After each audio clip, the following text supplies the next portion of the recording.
Hello guys, welcome to our channel. आज हम class 11th के केमिस्ट्री का चैप्टर नंबर 6 इक्विलिब्रियम का प्रॉब्लम नंबर 6.16 करने जा रहे हैं। लेट्स रीड द क्वेश्चन के अंदर हमें क्या कहा गया है। The concentration of the hydrogen ion in the sample of the soft drink is 3.8 into 10⁻³ molar. What it's pH. ठीक है, तो हमें यहाँ पर कंसंट्रेशन दे रखी है H प्लस की 3.8 इंटू 10⁻³ मोलार और हमसे पूछा गया है कि इसकी पीएच क्या होगी।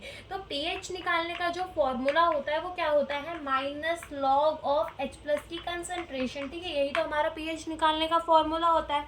तो यहाँ से जो हम पीएच निकालेंगे is equals to minus log H plus की कंसंट्रेशन कितनी गिवन है 3.8 इंटू 10⁻³ अब यहाँ पर क्या होगा, यहाँ पर हमारा एक फॉर्मूला लगेगा कि जो अगर हमारा log a इंटू बी होता है तो वो हम इसको कैसे लिख सकते हैं, log a plus log b हम उसको ऐसे लिख सकते हैं।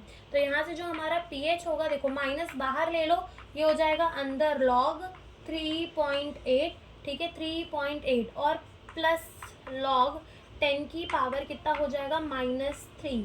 ठीक है, अब यहाँ पर क्या होगा, pH is equals to minus, अब यहाँ पर देखो एक और फॉर्मूला लगेगा कि अगर हमारा log a की पावर b हो तो हमारा क्या हो जाता है, b multiply by log a हो जाता है। ठीक है, तो यहाँ पर हमारा क्या हो जाएगा, pH is equals to minus, ये हो जाएगा log ऑफ 3.8। ठीक है, और यहाँ से क्या होगा, यहाँ पर b क्या है हमारा -3, तो -3 को आगे ले लो और ये क्या हो जाएगा, log 10 हो जाएगा। ठीक है, ये क्या हो जाएगा हमारा log 10 हो जाएगा। ठीक है, ये हमारा log 10 हो जाएगा, ये वाली आइडेंटिटी लगा दी हमने। सो pH इज इक्वल्स टू, अब क्या होगा pH देखो यहाँ से हो जाएगा माइनस log ऑफ 3.8। ठीक है, और यहाँ से log ऑफ 3.8 तो रहेगा और log ऑफ 10 कितना हो जाता है 1, तो ये प्लस -3 ऐसे ही रहने दो। अब यहाँ से pH is equals to minus log of 3.8 अब निकालना है। तो अब या तो आप log टेबल से निकाल सकते हो या तो आप कैल्सी से भी निकाल सकते हो। तो देखो अपन log 3.8 की वैल्यू कैल्सी से निकालता है, तो देखो 3.8 पहले लिख लेना है, फिर इसको क्या करना है 13 टाइम रूट करना है। तो 1 2 3 4 5 6 7 8 9 10 11 12 एंड 13, फिर क्या करना है -1 एंड देन मल्टीप्लाई बाय 3 5 5 8। तो यहाँ से हमारी log की वैल्यू आ गई, log 3.8 की कितनी आ गई 0.579 आई है, 0.579, तो हम इसको 0.58 ले सकते हैं बिल्कुल।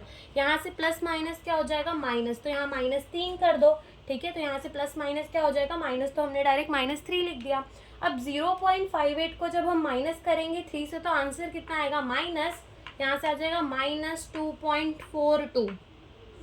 ठीक है, माइनस माइनस क्या हो जाएगा प्लस, तो यहाँ से हम pH को क्या लिख सकते हैं 2.42, तो pH कितनी आ गई 2.42 आ गए। और ये पूछा जाए कि अब ये एसिडिक है या फिर बेसिक, तो जो हमारी pH स्केल होती है ना उस पर नंबर कहाँ से कहाँ तक होता है, 1 से लेकर 14 तक होता है और बीच में क्या आता है 7, जैसे 1 2 3 4 5 6 7 एंड 8 9 10 11 12 13 एंड 14। ठीक है, ऐसे नंबर लेते हैं कि यहाँ से कहाँ तक 1 से लेकर 14 तक। तो यहाँ से यहाँ तक जो होता है 1 से लेकर 7 तक, यहाँ पर हम इसको क्या कहते हैं, ये हमारा एसिडिक हो जाता है। ठीक है, ये कैसा होता है एसिडिक, और 7 से लेकर 14 तक हम इसको क्या कहते हैं कि ये क्या है हमारा बेसिक।